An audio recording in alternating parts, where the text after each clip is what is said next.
Hello there. Welcome back to the podcast. Today, I'm extremely excited to switch gears a little bit here with the podcast.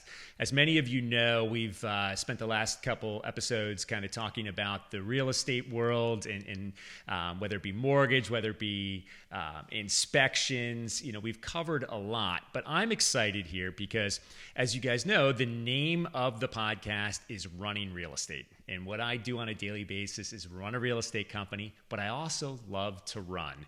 And so I'm excited to have somebody with us here today who can shed some light into the running world here on Delmarva, but not just the running world, the business behind the running world and how it has been evolving over the past few years and also how it has impacted our community. So super excited to introduce Jason Chance today with Run SBY Events. So thanks for joining us, Jason. Yeah, thanks for having me. Yeah, no, this is extremely exciting. We spent a good amount of time off camera kind of talking about the history of your event and all of your events that you do. So it's not just limited to what we have coming up in Salisbury. Correct. But want to introduce you. I guess the thing we can start off with is maybe tell us about your main event coming up here, and then we'll get into more of maybe some of your other events and your history, if that works. Yeah, sure. So the largest event that we have right now is coming up on April 1st. It's the first Saturday in April. It's always the first Saturday in April, and that's the Run SBY events. And Run SBY events includes the Salisbury Marathon, Salisbury Half Marathon, and I guess it's hashtag Run SBY 5K is kind of the three different events that are inside of it. They all happen on the same day. We will actually start the marathon, which is 26.2 miles, and the half marathon, which is 13.1 miles at the exact same time. And we start them from the Salisbury City Park. And the run itself, relatively flat run, and it takes you through Salisbury City Park and it takes you out kind of into Wicomico County, into the country. And a lot of people love the course. They say it's beautiful. It winds up running as you go under the tunnel at Salisbury University, which is how we get over Route 13 and we kind of get over to the other side. It winds up running you over by the Wicomico River, which has some beautiful views when you're coming from that way. And then the marathon itself goes out into the Eden and Allen area, which is a lot of farmland, a lot of really rural areas. It's definitely kind of a solo run when you're out there. There's not a lot of places for people to line the streets and cheer for you. You might see some cows and stuff like that out there. But it really is a great run. And then everything finishes on the downtown plaza in Salisbury City proper. So that's South Division Street and the area that they call the Boulevard. So that's right down, you actually have a small little climb at the very end to come up. And everybody's like, oh, that's the only place that we have elevation, which is pretty true. I mean, for the most part, the run, you go over one or two little overpasses, you dip down into the tunnel at Salisbury University. But it's the exact same course we've had for 5 years. This is our 5th year of running the event. We're super excited to have seen the race grow. We're excited this year because it's April 1st. So it's April Fool's Day. So we're trying to figure out what we can throw out there on course, make it a little bit more fun. We always have a good finish line. We always have fun. We get the kids from AMP Studios who come in. That's kind of the Salisbury School of Rock. Gino and those guys do a great job of getting those kids. We have food. We have adult beverages. We'll have some physical therapy and stuff like that at the finish line. So last year, people were doing massage and they had the leg like compression and all that kind of stuff. So we really try to make that finish line something that people can hang out and experience and enjoy the day. Right. No, I was fortunate enough last year to do the half marathon, and like you said, it's just all around a great course. I mean, being right there next to the river in the park, to start early in the morning. I think we were fortunate too because we had pretty good weather. It was a really nice day, and then out through the countryside. But yeah, coming up right there at the end, there's definitely excitement. Yes. Number one, you're downtown, which is great, and there is that little bit of a hill. I remember that. But people seemed excited. There was a lot of energy there. Definitely a cool place to finish up. Yeah, and I mean we make a huge spectacle of it. Our big motto within our company overall is that we want to make all of our races a big family affair. We want to make it a family thing. And we're always worried about the finish lines more than we are the finish times. That's great that you came out and you ran your fastest PR, and we have a big bell at the end. We want you to ring and tell everybody that you got your PR.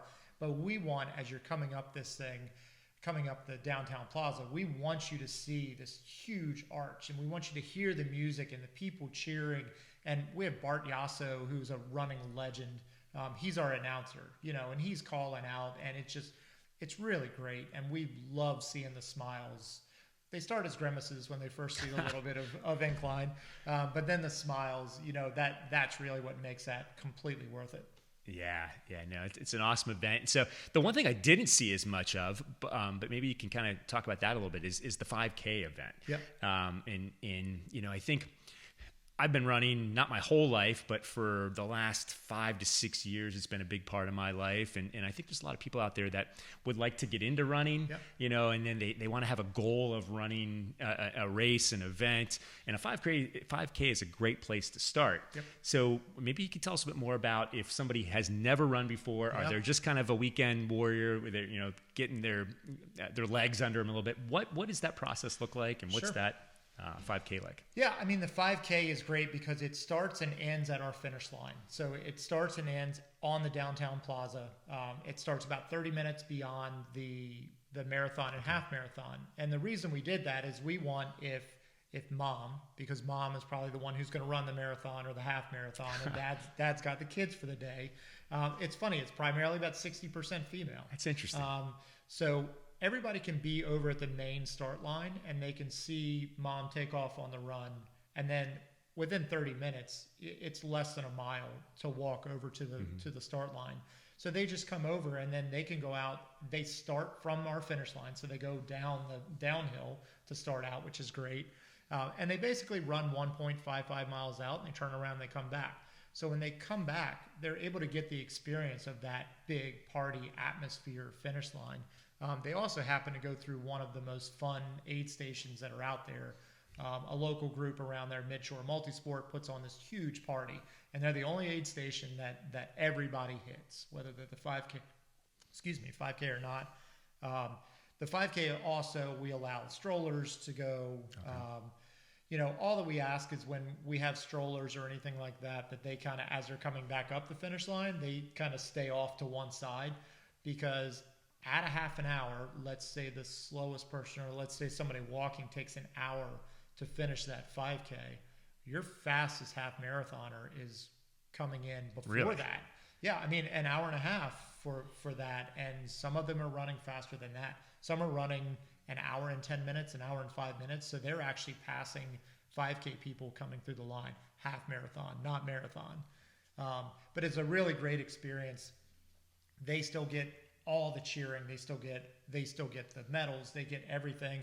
And because it shares 1.55 out and back, the 5K, there's really no limit. We have a 7-hour limit on our marathon, but because it's all on the same course, there's really no limit. So it's a great event for anybody who just wants to walk or enjoy it, and they go out and they get turned around and they come right straight back. And you could take 2 hours if you needed to. If it's a nice day, I mean, it's a beautiful way to get outside. A lot of people will do couch to 5K programs, which you can put in any internet browser and try to find. And it just gets people out there, and it gets them out there walking, and it gets them out there kind of enjoying outdoors in the fresh air, which is exactly what this whole event is supposed to be about. Right. And the best part about that is it's truly for anybody. It is. Everybody and anybody can take part in it. And so great event. So we've got the 5K, we've got the half, which I can attest to. It was a great event. But the one that, the pinnacle of everything is obviously the marathon. Correct. Right. And when I've been looking for events to run over the years, I'm always trying to think of, like, first and foremost, is there something local? Mm-hmm. And here on the shore, we don't have too many opportunities. So this is a very unique opportunity to be able to get a full marathon in. It is. And not just a full marathon, it's actually a Boston qualifier. It is. And by being a Boston qualifier, what that means is that we precisely measured every single route. We go out and we measure what's called the SPR, the shortest possible route, every little cheat that you can make, every little apex that you shoot through, and we actually measure that. And so this course is certified through the USATF, which means that it is a Boston qualifier event. We're fortunate enough that we're flat enough and we're early in the season, so it's cool. We have almost a 25% Boston qualification rate for our marathon each year, which is amazing. It puts us in like the top 20 marathons for qualification rate each year. That also happens to be our own worst enemy, because when you go and you run the marathon this year and you get that Boston qualification time, Boston is almost always the middle of April each year. So you run with us and you earn that Boston spot, and then we lose you from the marathon the next year. Got it. Which is, we're kind of our own worst enemy on that, but we love where people are using us kind of as that stepping stone. And a lot of our marathoners come and run our half marathon distance just as a final warm up and kind of as a thank you to Run SBY for getting them in Boston. Yeah.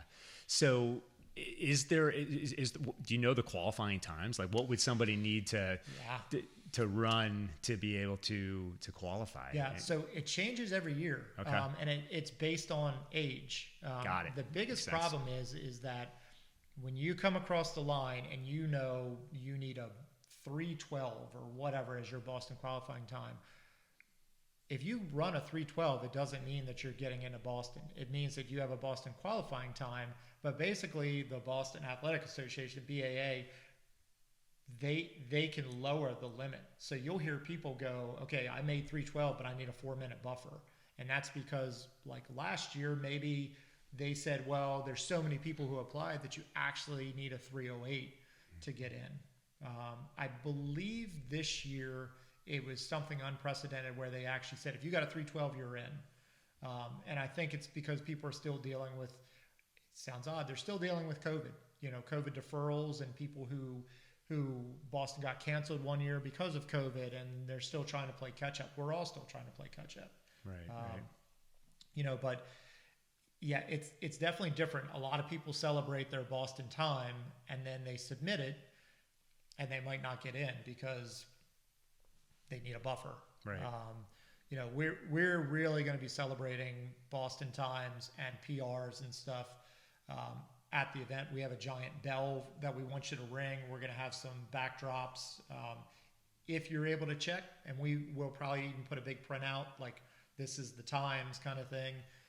If you're able to, then get your picture taken in front of I qualified for Boston because you'll qualify, you just might not get in depending on what that buffer is.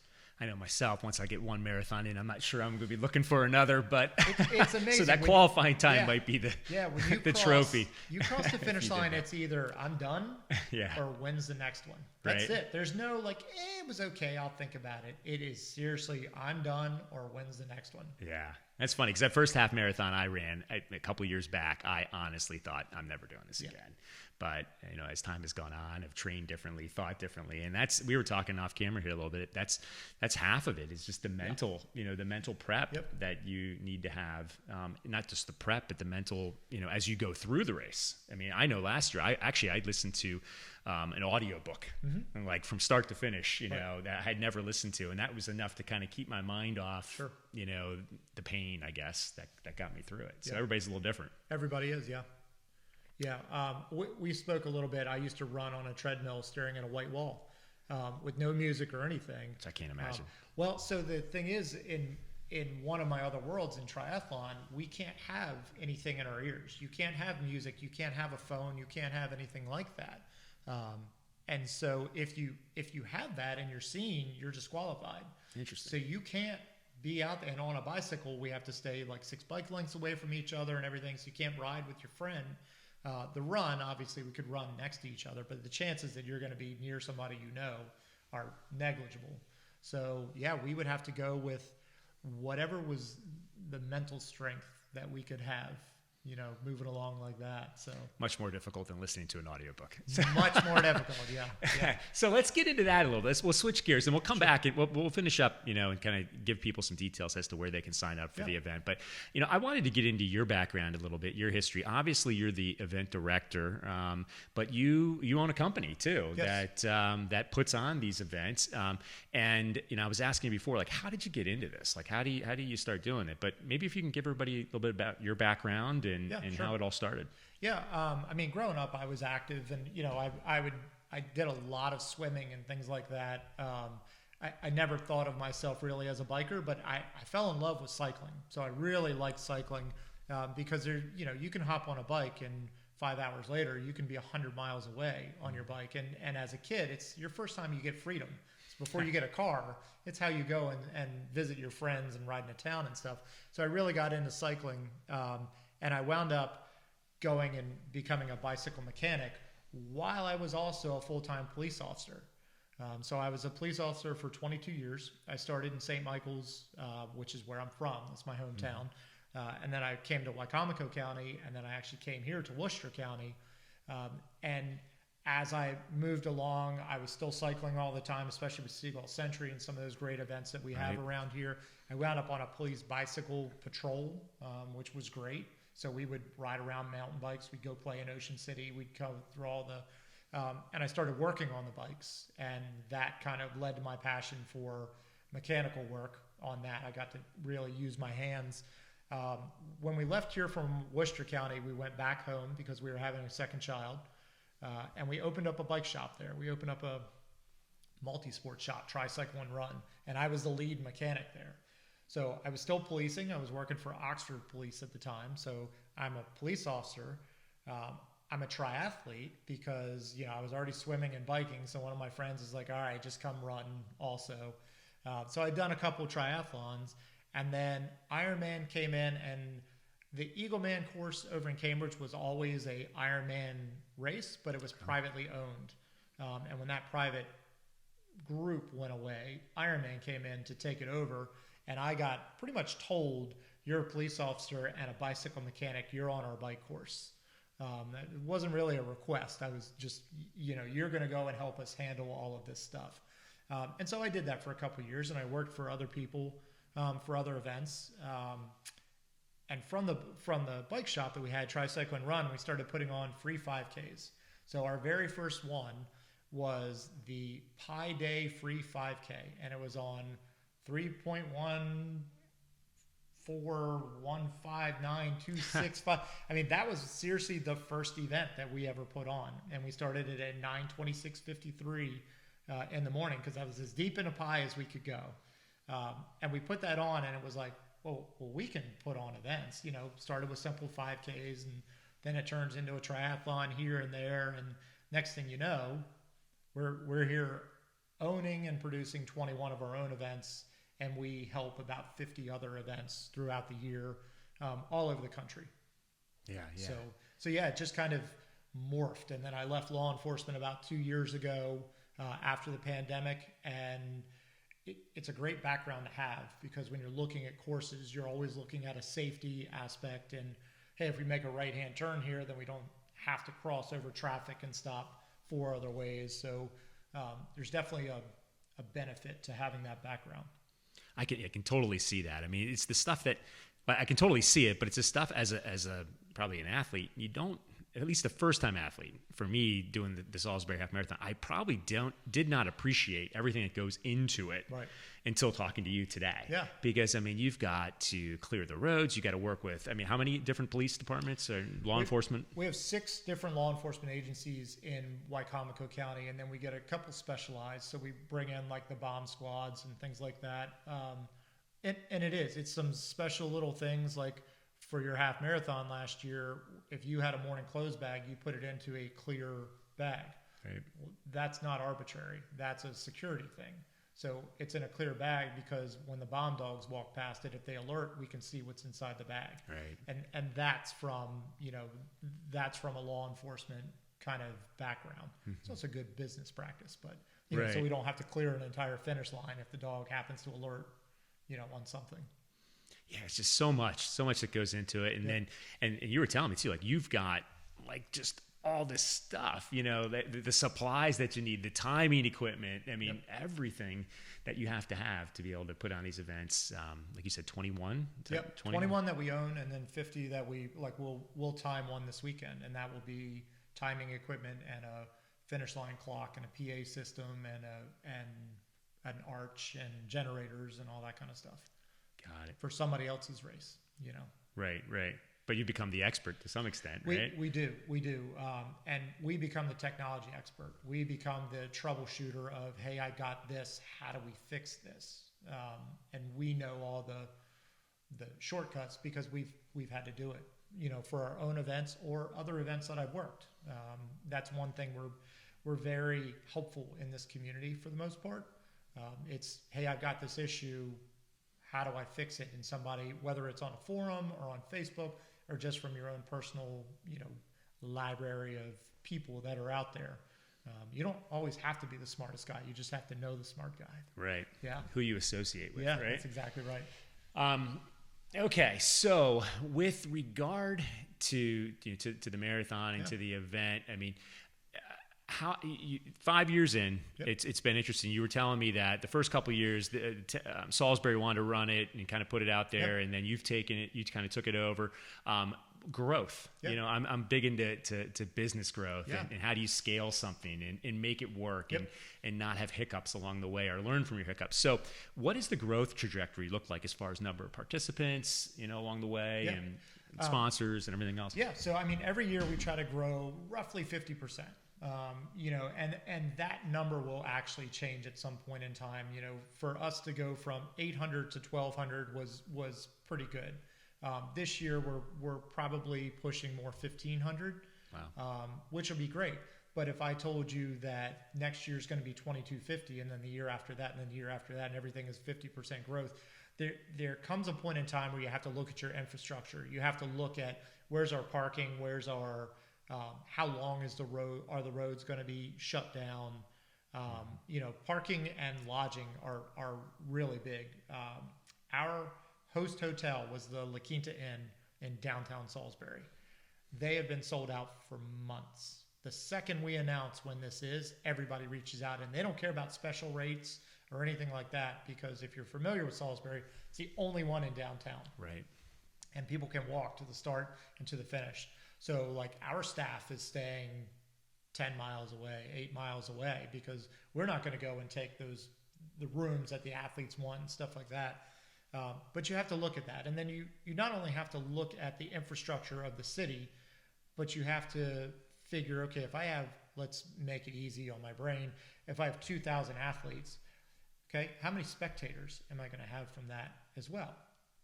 Somebody might not bring anybody. Somebody might bring 5 people. So let's say that they bring, 3 people, 2 kids and a spouse, so now you've got 8,000 people who are in this downtown little area. And from a security perspective, and just from a footprint perspective, we can only go so far. Right. We can only move around so much, kind of thing. So we work every single year. We talk to law enforcement partners and go, we'd like to do 1,500 people this year. And they go, okay. But they also look at things like Baltimore or the Marine Corps Marathon, and they go, are you going to try to do 30,000 people? And the answer is we just can't with the infrastructure that's there.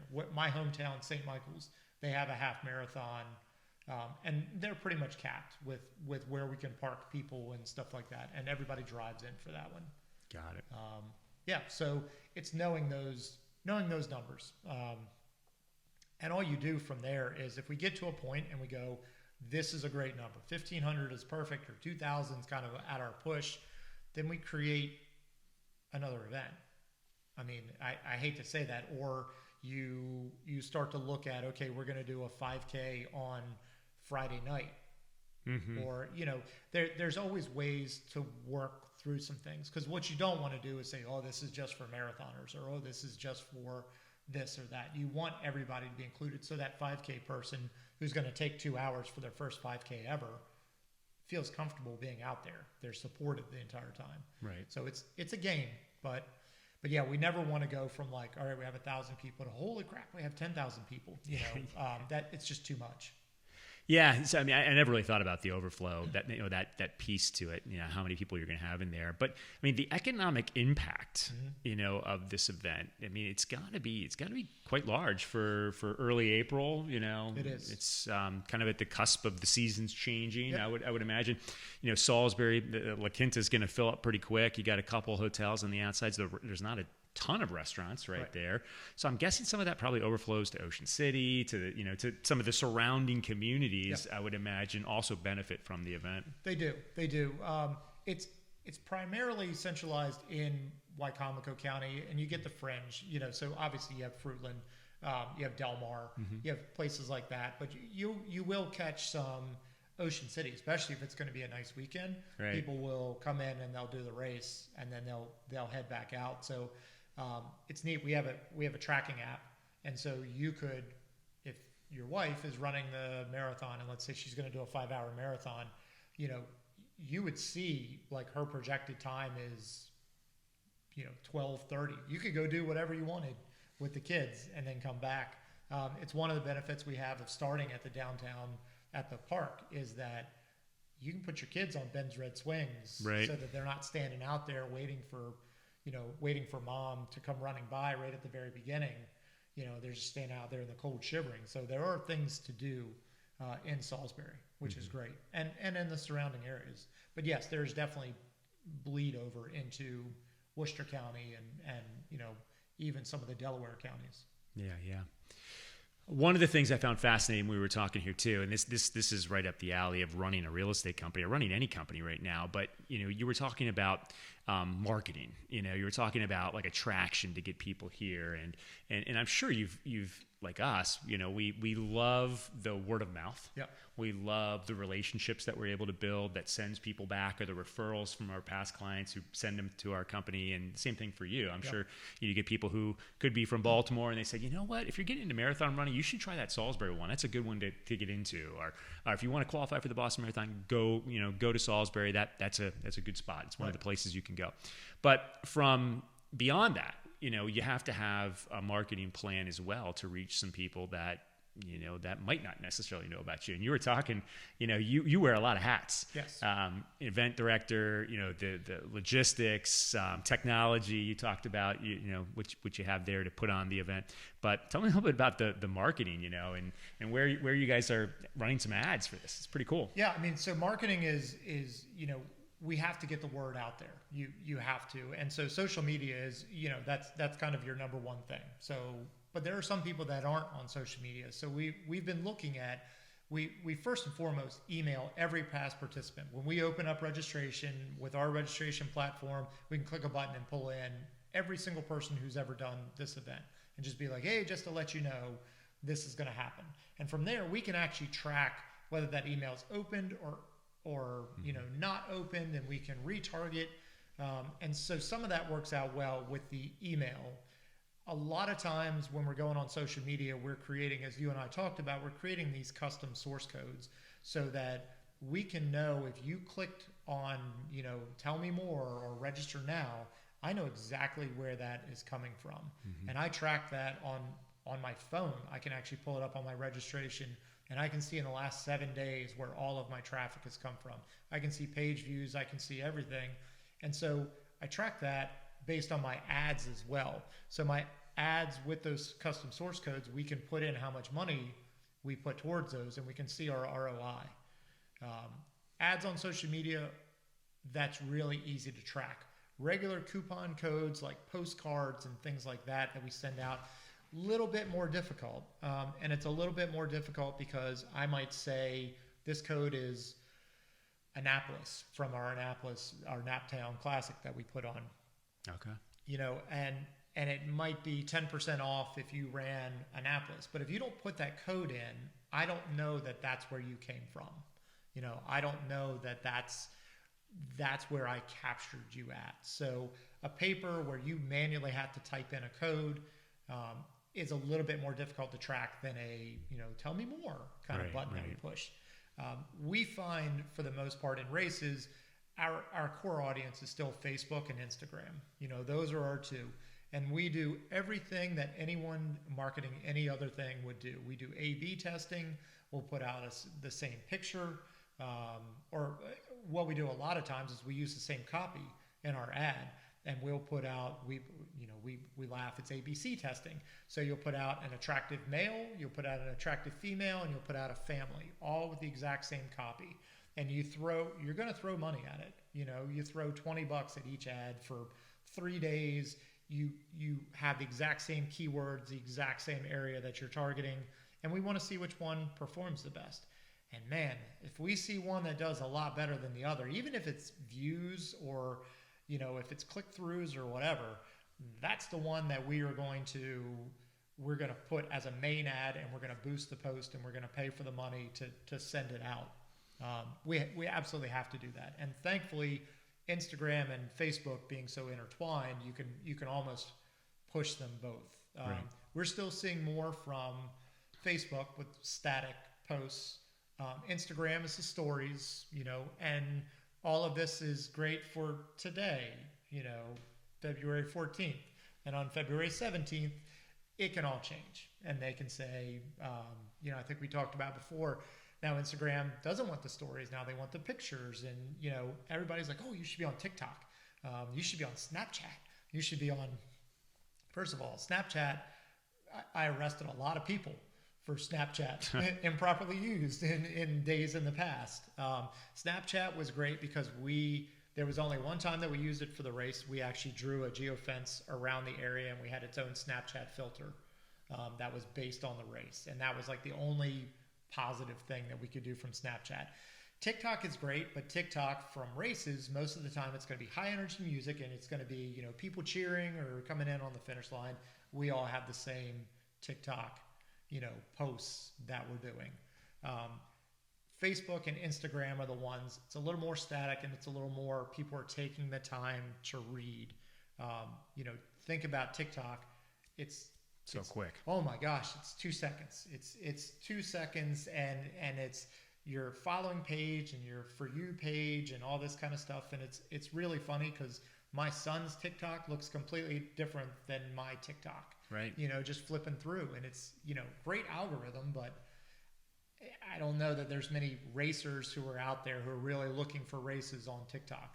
Definitely Instagram, definitely Facebook, Twitter. If I happen to remember to click the share to Twitter button, I share to Twitter. We talked about LinkedIn is something that is opening up, but more from a professional world. There's not a whole lot of just casual runners who are out there who are scrolling through LinkedIn. Right. I open up LinkedIn when I go, oh, I got an alert from somebody, or I got a message, and then I look at it.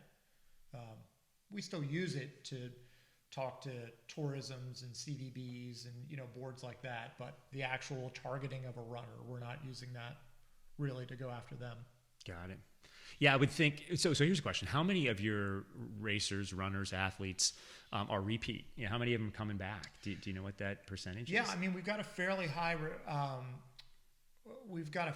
rate of that. I think we're like 45% or so. Wow. And some people, you get a much higher rate when you do something like what are they called now? The Bay Bridge Run, where they do the interlocking metals and things like that. That's okay. The old 10K across the bay. That was a great marketing idea to do, but at the same time, nobody wants to run 5 marathons in a row. Nobody wants to. I certainly don't. Right. Nobody wants to do that for the interlocking. So yeah, getting them back, and as we discussed earlier, the marathon. Like if I capture a good marathoner, I'm probably going to lose them from my own accord. It's because we're so flat and so fast that I lose them the next year. The run is the half marathon. We get a lot of return. The marathon probably knocks that down a little bit. And the 5K, it's funny, especially right now in this world that we're in 2023, everybody waits till the last minute to sign up for 5Ks. So the year that we had COVID, and we were actually the first event to come back after COVID. Really? We fought, and I mean, we fought like we're going to go to the governor's office and fight, because at the time the health officer in Wycomico County was going off a hunch and just said, no, I don't really feel like you can do what you say you can do. And I was like, you have no idea what we can do. And we were going by CDC and World Health Organization guidelines. And that was my challenge, was that I will take this to the not Surgeon General, but whoever's in charge in the state. And we were able to successfully pull it off. But what happened with that is we only had a set number of people that we could do for the race. And so we said, we're going to do 400, 400, and 200. And the 5K wound up being 100 people because, 2 months out from the race, my marathon and half marathon were full. And everybody was waiting for the last minute for the 5K. And I was like, if you don't sign up now, I'm splitting and I'm putting 50 and 50 up there, because those people wanted in. We had a wait list, which was great. So yeah. So the return rate for the 5K, I'm sure we get a lot of returns on that. The marathon, again, is probably one of our lower ones because we lose people to Boston. Mm-hmm. Half marathon is a fairly good return rate. I could see that. Yeah, I think that half marathon number, is more manageable than 26.2. Yeah. And if you've got a good spot to do it that's close by, I'd see how people would come back. And it was a great event. Gonna try the full this year. Publicly putting it out there for some accountability. Yeah. That's the one thing I remember vividly from this race is you get to a point. I don't know what the mile marker is, but 10.8 is that what you said? 10.8, and you come to a T in the road, and it's like full marathon to the left, half marathon to the right.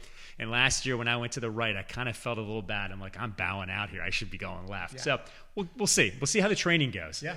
See if I can make it through the next, I guess about 45 days. Yeah, just about. Yeah, 45 days until April 1st. So we'll see how that goes. But what else can you tell us? Anything else I'm leaving out as far as asking you questions? Anything people should know about, or how they can register, for the upcoming event? No, I mean, so we put absolutely everything on our website. We try to keep it nice and easy. We keep it Run SBY. So runsby.com.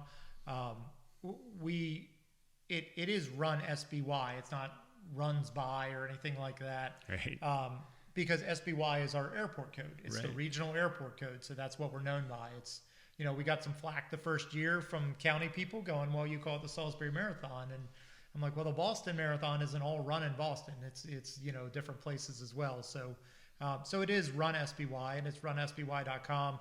And we put everything we have on the website. So even if we put like a breaking news on Facebook, we're putting it on the website also. If we send out an email, we actually post all of our emails and a special button on our menu, because we know some people, they don't want to go looking on, I don't have Facebook or Instagram or whatever.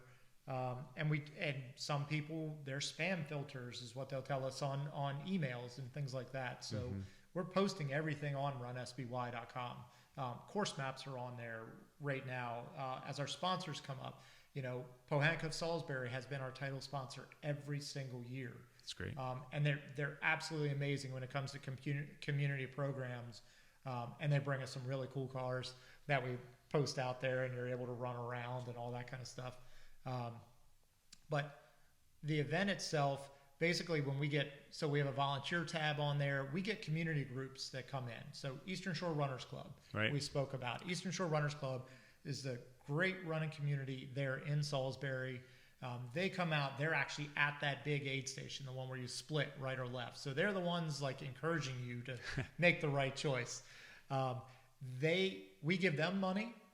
We give every other community group that wants to come out, we'll give them money or community service hours if it's a high school or anything like that. We can't give you both. You only get one or the other.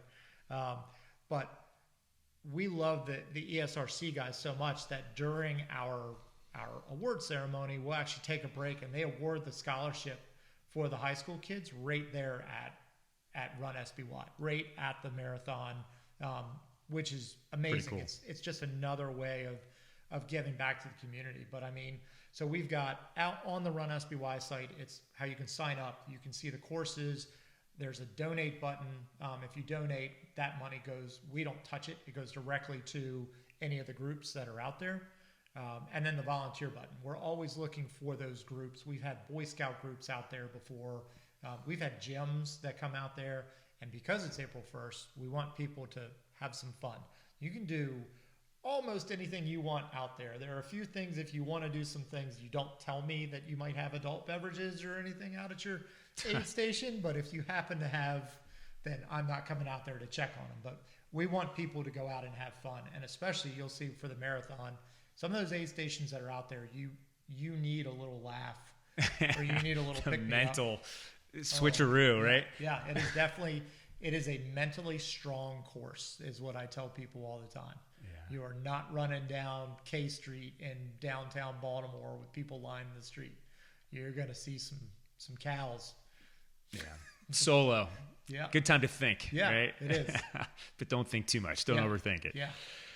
Well, that's awesome. You know, I don't know if there's anything else you want to touch on, but I truly appreciate you stopping by here and filling us in. Yeah. And sharing your background and sharing, you know, the behind the scenes as to what it really takes to put on an event and multiple events. Yep. So you've really scaled it, really grown the business and you know, all throughout the country. Yeah, I was gonna say it's not just runs, it's swims. You know, we're putting on open water swims, and we have TCR Event Management is our parent company, and so under that, Run SBY is a DBA of that, so it's one of our main events. And then we have Rev 3, which is Revolution 3, and that's Rev 3 Tri and Rev 3 Swim, and that's where we put all of our swims, and we have bike rides, and we have, you know, so we're all over the place. We're on stand-up paddleboard racing, and we're trying to have leisurely use of roads and waterways and you know, that the recreational side of things, and we're just trying to promote that family, you know, that the whole fitness kind of getting out there, and there's something to do for everybody, and we're not pushing like you got to be the fastest person who's out there. You know, it's that finish line celebration. No, I think that's totally awesome. I mean, because, you know, I think it can be intimidating. Yes, you know, very much so. But you don't necessarily feel that at all from your event. You know, I mean, it really, it's one of those things that whether it's walking, whether it's running, it's movement, being outdoors, which I find is just so important, especially after the last couple of years we've had here and the mental exhaustion, you know, that we've all felt. So excited to give it a shot here at your event in Salisbury. Yeah. And once again, I thank you for taking the time to come in. Absolutely. Yeah. Thanks for having me. Yeah, no, it's our pleasure. Thank you to our viewers, and you know, hopefully you tune in, you watch this entire podcast or listen to it. Once again, if you like this content, please like, subscribe, check out Run SBY to sign up for the upcoming event here on April 1st. Thanks again, and we'll see you next time. Thank you.